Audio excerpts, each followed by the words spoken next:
What's up, party people? So it is finally time to get some seeds going for my outside garden. I have a small porch that I like to fill up with herbs and flowers in the spring, so that's what we're doing today. Here's some new seeds that I have been picking up over the last couple of weeks. These ones are from the hardware store, and then the last packet at the end I picked up at the Boston Flower Show, and I will put the information of that company on the screen here because I'm pretty impressed so far.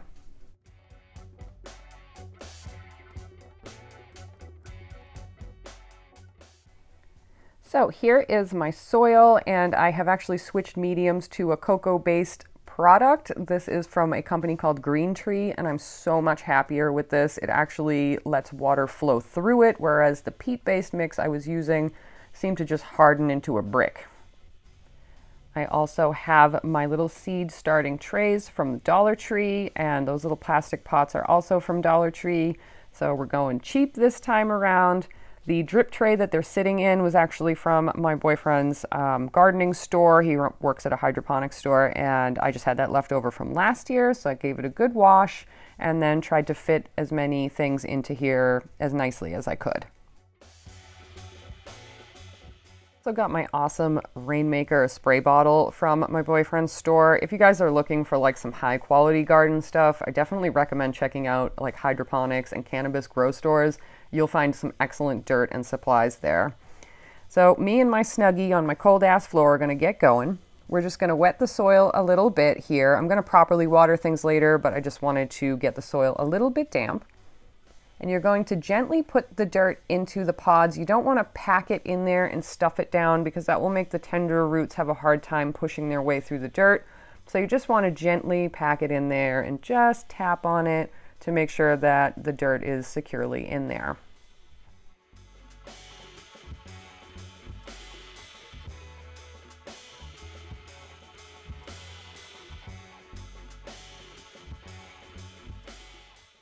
So I'm just pushing very, very gently down, just a little bit more, just so the water, when I water things later on, doesn't just spill right over the side of the container.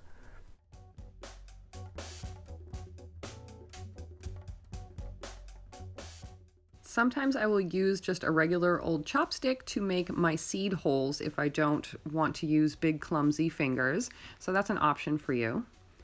And you always want to check the back of the seed packets. They will tell you exactly how deep you need to sow the seeds, and that is actually pretty important because if they're too far down, they'll have a hard time coming up and you may not see them sprout.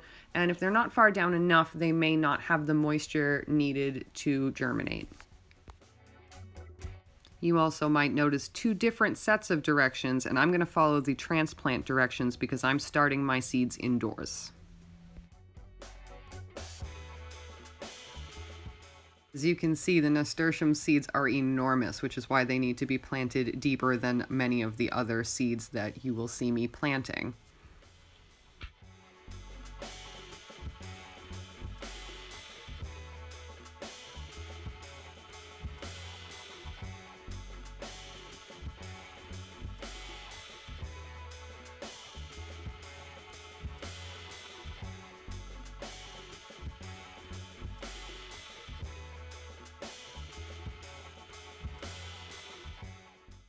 My hunt for plastic craft sticks did not pan out, so I'm going to use these ones from the dollar store and write what is planted and the date that I started them.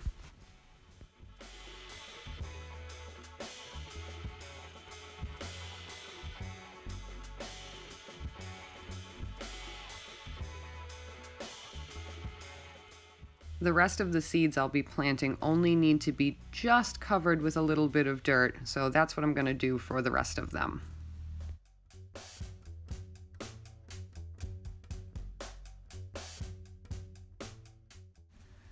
And you might notice I'm dropping two seeds sort of in the same spot. That's basically what the package will tell you to do, and then you'll want to weed out the weaker looking seed when they are all sprouted. So we're all done planting. I've given everything a good spritz, and I've popped them on top of my Hydrofarm warming pad, which I will also link below if you're interested in one of those. And we've got my rinky-dink lights set up. These seedlings don't need light quite yet, but I have them on a timer, so they're just on, and they'll also help with some warmth. I didn't have covers for these cups, so I went ahead and used some sandwich bags, and we're gonna hope for the best. Okay, so we are on day 5, and I wanted to give you guys an update before I posted the video. As you can see, I moved the lights down a little bit lower. Actually, I think they may need to come down just a hair lower. I have, check out this, this job here. I've got a bamboo stake running through my shelf to hold my clip lights over my setup. We are on a budget. So, the first one I'll show you here is the Dino Kale. This came up the next day. So I actually had seedlings poking up the next morning after I planted this. I was wicked surprised. These guys here are the chives, and these just started springing up yesterday, so on day 4. The lettuce was also up on day 2, and it's just, we still have a few coming up here and there, but I definitely saw sprouts in both containers on the second day. Back here, these guys look a little drier. So over here we have some of the nasturtiums that have not come up yet. And then back here I planted in this cell, and this cell. I used some old pepper seeds. I don't actually know if they're going to even come up, but I just had a few extra cells and I just wanted to see. They're definitely really old though, so I doubt they'll come up.